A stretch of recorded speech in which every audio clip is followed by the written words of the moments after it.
We are breaking down the AWS Developer and Deployment Tools, a key area for your AWS Certified Cloud Practitioner exam.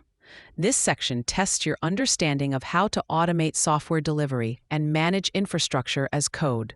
First, let's cover the AWS Code Suite, which is central to continuous integration and continuous delivery, often called CI/CD. This is the process of automating the software release lifecycle, from code changes to deployment. The exam will test you on 4 key services: CodeCommit, CodeBuild, CodeDeploy, and CodePipeline. A common trap is confusing what each service does. CodeCommit is a secure, private Git repository service hosted by AWS. If you see a question about needing a managed source control service for your code, think CodeCommit. Next, once your code is in the repository, you need to compile it, run tests, and create a software package. That's the job of AWS CodeBuild. An exam question might describe a scenario where a developer needs to automate the build and testing phase. The answer will be CodeBuild. After a successful build, the application needs to be deployed. AWS CodeDeploy automates the deployment of your application to various compute services, including EC2 instances, AWS Lambda, and on-premises servers. Finally, to manage this entire workflow, you use AWS CodePipeline. CodePipeline is the orchestrator. It automates the build, test, and deploy phases of your release process every time there is a code change.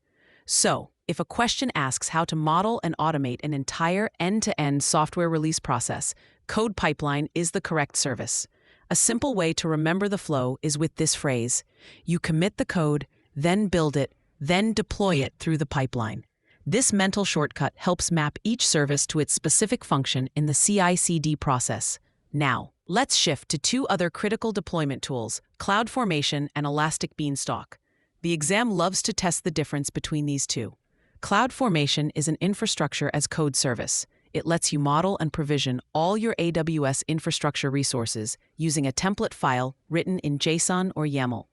Exam questions about CloudFormation will use keywords like template, stack, and predictable, repeatable provisioning of resources. On the other hand, AWS Elastic Beanstalk is a platform as a service, or PaaS.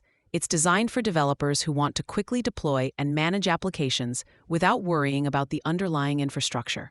You simply upload your code, and Elastic Beanstalk automatically handles the deployment, capacity provisioning, load balancing, and auto-scaling.